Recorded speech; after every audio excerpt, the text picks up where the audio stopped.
This weekend marks 1 year since a tragic event that left a lasting impression on West Michigan.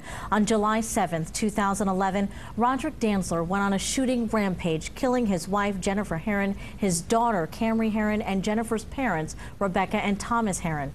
He also killed his ex-girlfriend, Kimberly Empkins, and her sister, Amanda, and Amanda's daughter, Marissa.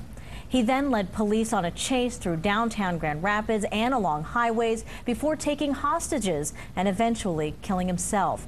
It was the deadliest day in Grand Rapids history. The incident brought to light the very serious issue of domestic violence and just how dangerous it can get. So joining me now is Julie DeBoer, Program Manager for Outreach, Education, and Prevention at Safe Haven Ministries. Thank you so much, Julie, for being here with us tonight. You're welcome. You know, we would hope that the community would learn from something so tragic, but all too often I would think that people feel that maybe they're immune or that this can't happen around their community, but I'm sure, as you know, that's not the case. Exactly. There certainly is that sentiment that this can't happen to me, or this doesn't happen in my neighborhood or my church or my place of work.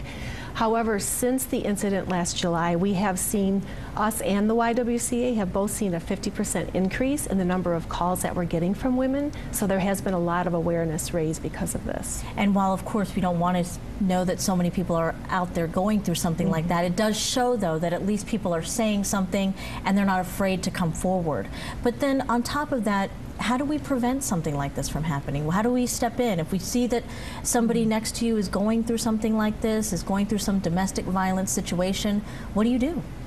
That's such a good question. Especially in teens, bystander intervention is the #1 reason why a teen becomes non-abusive, if he is already. But for adults too, as a community, we all have to do something. If we hear this going on, we need to call 911. If we know the people, ask them, you know, do you feel safe at home?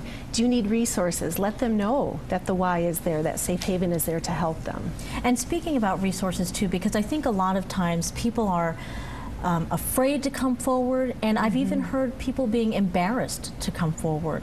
So what is a way that you can sort of push people down that avenue to let them know that it's okay to come forward? What are the resources out there, really?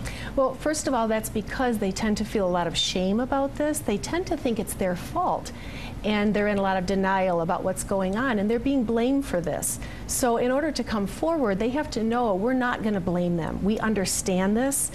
They may have very low self-esteem, but we're there to support them. We let them make the decisions. We don't push them to do anything they don't want to do. Is there something, too, that you don't want to do in a dangerous situation? I mean, there are times, too, when maybe speaking up could be a scary situation and really lead to something that's bad. So are there things that you could tell people to not do? I would say the biggest thing is not to tell the abuser that you've talked with the victim. If she confides in you, that can be very dangerous for her. It is up to her to let anybody that she wants to know what's happening. But if somebody else lets him know and he's aware that she might be leaving, then her danger level greatly increases. All good things that we all need to keep in mind, because you never know who's going through something like this. Exactly. Julie DeBoer with Safe Haven Ministries, thank you so much for being with us tonight. You're welcome.